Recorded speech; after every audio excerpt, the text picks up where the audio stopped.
In 5, 4, 3, 2. Hello, everyone, and welcome to this week's episode of the Pastor's Roundtable.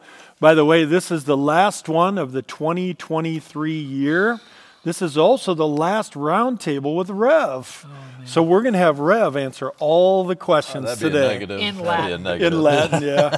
No, you've got a couple, I guess you're down for here. Yep. But we've really enjoyed doing this with you, Rev, and we're going to miss you. And somebody else is going to have to come up with the word plays and the short answers now. I'm sure so we'll someone see what will it step will be. forward. And I'm guessing it probably won't be this guy. Well, he's got too much real knowledge. Yeah. It's people that have no knowledge that have to have wordplay. Yeah. Well, you just make it short and sweet. Okay. So, well, let's go. We've got a number of questions in connection to the last sermon we did in our series, The Blank That Stole Christmas. And this past weekend, we focused on the grief that stole Christmas because that's something that is often a big challenge for a lot of people. And so we hope that through the worship this past weekend and also through these questions and our answers, this will help too in further addressing that important topic. The first question I'll go ahead and answer, and the question is this. Actually, it's a little explanation and then a couple questions. I can relate to the grief discussed in the message, and I'm not especially looking forward to Christmas. I do better if I don't attend parties and other gatherings, and I don't think a Christmas service will bring joy either. Should I still go? And does the devil win if I just keep to myself this holiday? So before I answer those last two questions, just first of all to acknowledge what has been said here. It is a very difficult time for some people. At Christmas time, it becomes one of those things they just want to kind of get through. At the same time, there are ways that I think God can help us to get through it in a very good, healthy way. Before I answer the questions, I want to distinguish between joy and happiness, because sometimes we confuse the two or we equate the two, and they're very different from one another. Happiness is an emotion based on what's happening in your life. So if what's happening in your life is positive, you're happy. But if what's happening in your life is negative, you're not happy. Joy is something totally different. That's a very special condition, I'll say, of the heart that God gives us. And it's all based on the fact that we have a God who loved us so much that he sent his son into the world to save us from sin and death, and that Jesus is our Emmanuel. He is God with us, so we're never alone. So no matter what's happening in our life or in the world, even if we're not happy, we can still have joy. So I wanted to just share that a little bit before I then answer the question. And my answer is simply this: please come to worship, because this is where you can find the joy that you need this Christmas. The devil loves nothing more than to try to isolate us from God's word, from God's people, from worship, because it's a lot easier for the devil to discourage and disappoint us and deflate us if we're just isolated by ourselves. And so we really need to be in the presence of the Lord and in his people so that we can celebrate what it is that gives us true joy, and that's the love of our Savior Jesus. So anything else you guys want to add to that? It is a tough thing, I know, for a lot of people, and it seems counterintuitive to go somewhere where it seems like everybody's happy and joyful when you're not. The reality is we're all wounded. We're all hurting. We're all dealing with struggles, and we're all there together to comfort and encourage each other. Good. Very good. All righty, now we got the tough question. All right. Question number 2. Does our soul go to heaven first? And are we conscious? That's a good little qualifier. And then we are reunited with our body when Christ returns? This is a great question, and in honor of Rev, who is a systematician by nature, but also a fine and excellent homiletician. Not to spare any details about his exegetical and his practical. I'm going to kind of give you something that comes from a really great resource that I hope that you would make use of if you ever have the opportunity. It's a resource called Called by the Gospel, called To Believe, Teach, and Confess. It's an introduction to biblical teaching, and it's edited by Stephen Mueller. There's a blue version that's kind of exhaustive, and so if you need like a thorough one, like that Mayo Clinic book that you always get, right? But then there's a purple version that's shorter, and if you like brevity, I like long. No. I know. It's hard to imagine. I'd like to read a paragraph that's in here that I think is very well written, and it's very succinct. All right. It says, at death, the child of God enters God's presence in heaven.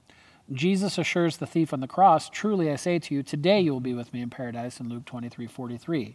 No time separates his death from his salvation. The thief entered paradise and knew the presence of his Lord on the same day. Peter confesses that his death means that he will be with Christ in Philippians 1:23. Probably one of my favorite ones that they bring up is Revelation 6:9, where it describes the souls of the martyrs who are currently in heaven.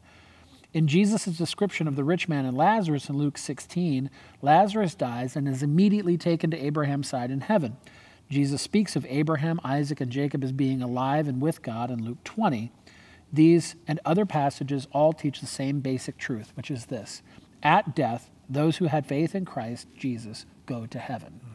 This is called the intermediate state, if you like kind of fun little words.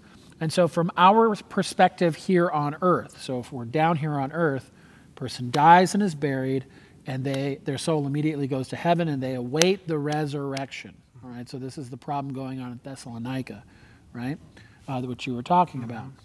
However, the perspective from heaven is heaven has no future and has no past. Heaven is eternally present, which means that the present reality is already manifest. Yay. If you want more on that, you can read the 8th century treatise of Boethius on the Mountain, which was a British theologian and philosopher. I know, look at that. You can pick that up in its Loeb Classical edition, which is red. It's very cute. I don't have it here at work, but I have it at home. And so when you die, you're present with the Lord. If you're thinking about our perspective on earth, your soul goes there, you await the resurrection of the flesh. In heaven, you're already there, to quote some kind of musician from the 90s. Yay. Good. All right. Did that make sense or did that confuse it? No, that helps. And oftentimes we just think of it from that earthly perspective, so it's hard to understand. But I think that's helpful to us. The view from below and the view from above. Yeah, that was right. good. Yeah. David had hope in this when his son, who he had sired with Bathsheba in adultery, his hope was that when he went to heaven, he said this while he was on earth, when I get there, I will see him. And the emphasis there is in a known kind of way. St. Paul says that we see life now through a mirror darkly, but then we shall know even as we're fully known. And then Christ at the Mount of Transfiguration, it didn't say that he saw the disembodied spirits of Elijah and Moses. Christ was giving us a glimpse of eternity itself. And so it was a recognizable existence. Yep. Very good. Okay, well, that was fun. You got another one. I do? Oh, this one's a fun one, too. Yeah, this is fun. Do you think our uninhabited planets are placeholders for an expanded new heaven and earth? Boy, isn't that fun. And to quote Jodie Foster, it seems like an awful waste of space. However, sorry, was that too far? All right, so I don't know. I just don't know. I don't know if this is just a part of God's beauty and that it's no different than the way that he makes cherry blossoms beautiful on a tree. I don't know if he made these millions, or 10,000s, or however you're counting them, galaxies, to be ornamental or to be a part of some larger plan. The only thing I can be certain of, to quote C.S. Lewis from Perelandria, is, now I'm doing a Ross out. No, did I steal it? Yep, it's gone. No, never mind, I'm done. Okay, we'll see. No. I'm done. You got to quote will not- Perelandria. We'll see. No, I will not. No, this is part of this question. I refuse to. No, just to, not piggy tail. What do? Back. Baby back ribs. Chilies. But to allude to what Pastor Bob was saying, if you want to get a sanctified glimpse at that possibility, read C.S. Lewis's Space Trilogy. Yes, exactly. And Perelandria gives you the perfect picture of a new Eden, in a sense, with the same temptation, only not given into. Correct. So it's really a sanctified space trilogy. You know, this is really fun. I didn't steal what you were going to do. All right, so it's the Out of the Silent Planet, Paralandria, and That Hideous Strength. By the way, That Hideous Strength is all dark all the time. So if you like emo music, read that one. But here's what a point I wanted to make from Paralandria. Even if God was going to or has other developed planets, they all believe in God. Yep. Yep. And I think that that's a very profound point that C.S. Lewis makes, because I think we kind of wonder, well, would they believe in our God and our Jesus? And well, C.S. Lewis says, well, of course they would, because they're a part of God's creation. Yep. So I didn't steal what you were going to do. You complimented it. I learned it all from this guy. Whatever. Don't steal the next one, because this is specifically for Rev, okay? No, I appreciate that. Yeah, No, number 4. It begins by saying, Rev. Okay. That's why you chose that one. Rev, in retirement, will you go back to teaching at Concordia Irvine, and will you be guest preaching in California? That's the question, and I'll read his gratitude here. Thank you for your wisdom and teaching here over the years. I have particularly enjoyed your subtle rock and roll references and learning interesting new vocabulary like eschatological, which I haven't been able to work into a conversation yet. Well, just retirement lends itself nicely to talking about eschatological. It really does. The end times. The tell us. Well, thank you for those kind words. I appreciate that. And to answer your questions, I will teach at Concordia part-time. I will teach a couple classes here and there, so only on a part-time basis. That way I can avoid all meetings. And That's wise choice. The best. And I will preach around. So if a congregation finds itself pastorless on a weekend, I've got enough sermons in the barrel. I think I can pull one out. Especially, I hope to use some of the ones I've written here at Faith, because they're the most recent and by your design, the most creative. So I thank you for that. So yes, I will teach a little, I'll preach a little, and read a lot. Very good. What else are you going to do? Do you have any hobbies that you want to I like to take up? I guess I can't say bike ride because that means motorcycles, but if I say cycle, that sounds weird too. So anyway, I like to ride bikes, and there's lots of trails right where we live, so I'll do that to keep the blood moving. And other than that, you know that I'm not handy at all, so I can't build anything. So Give me a call when you need help. Yeah, I will. Are you going to take up surfing or anything like that? No, unless I could pose as a beached whale, but I'm not going to take up surfing. No, those days are over. The man's got to know his limitations. You can still do the boogie board.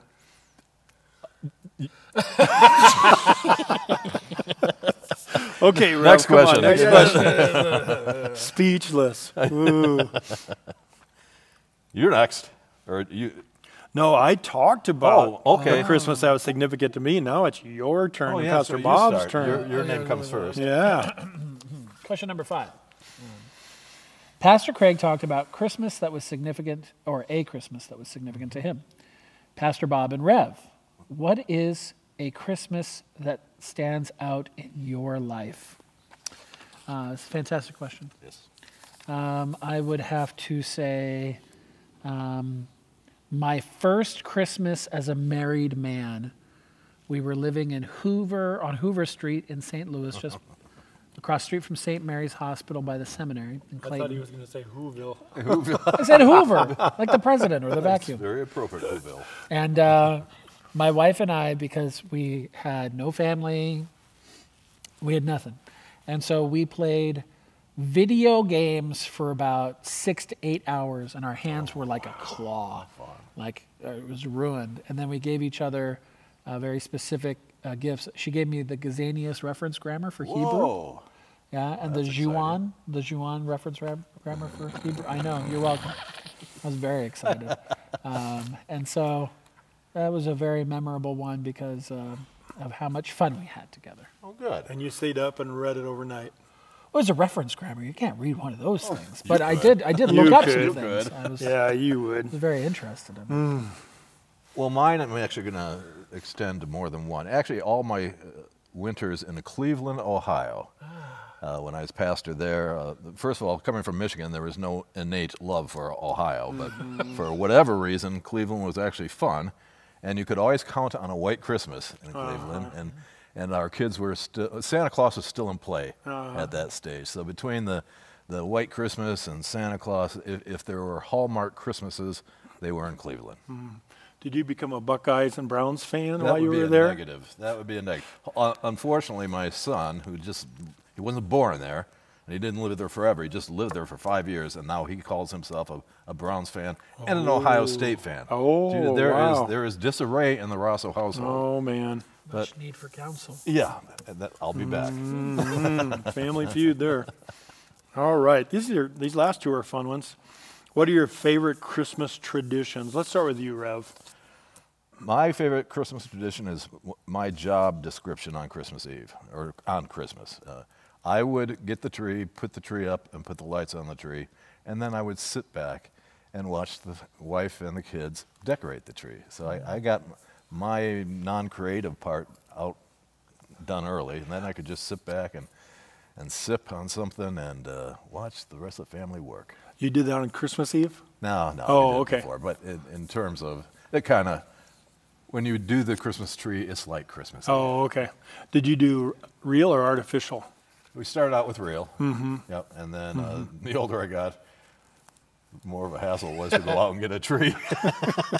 You didn't want to go out and chop one down and haul it back? No, that's what they had stores for. Okay. How about you? There's so many now that I'm older. But I would say that after or during the season of Christmas, because the church has Christmas for several weeks, we do something in our home called 12 Days of Fatherhood, which happens after Christmas.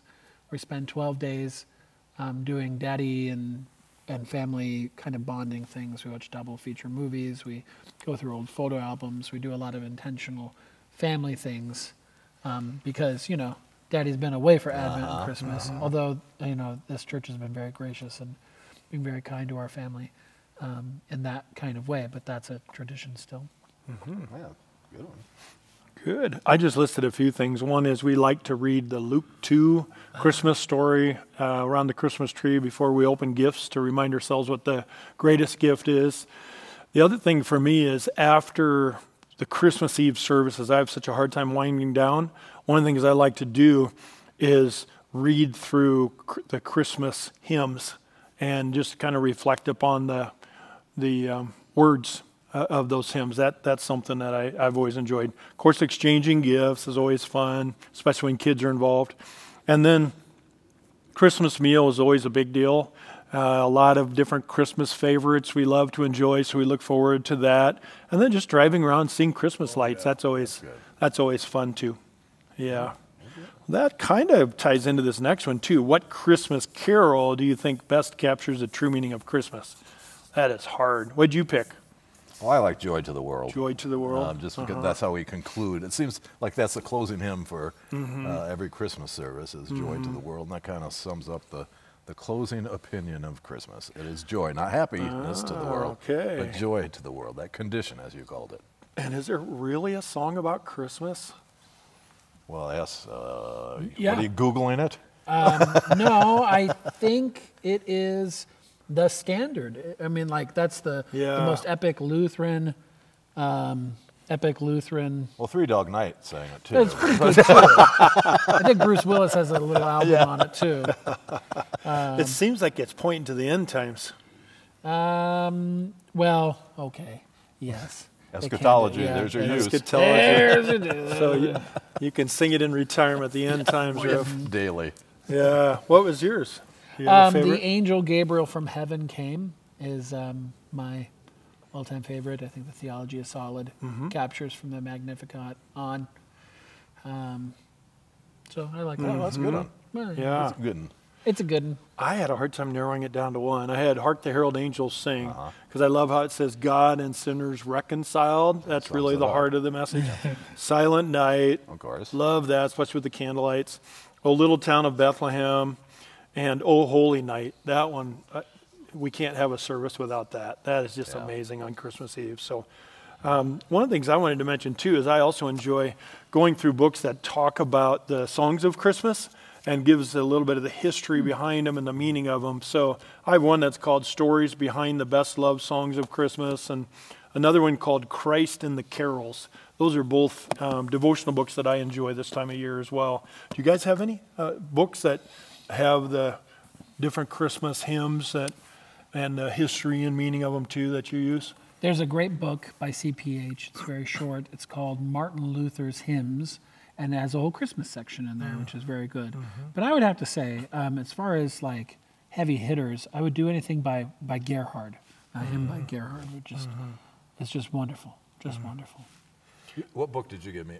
It's not just Christmas hymns, but Eternal Anthems. Eternal Anthems, which I've been using for small group communion. Yeah, and, that's a good one. It's been well received. It's not just Christmas hymns. It includes Christmas hymns, but it gives the backstory, it gives you a little context for the hymn as well.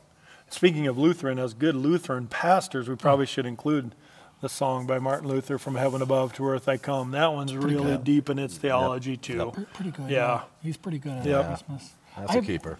I once heard a guy say, "You can't beat Lutherans at Christmas."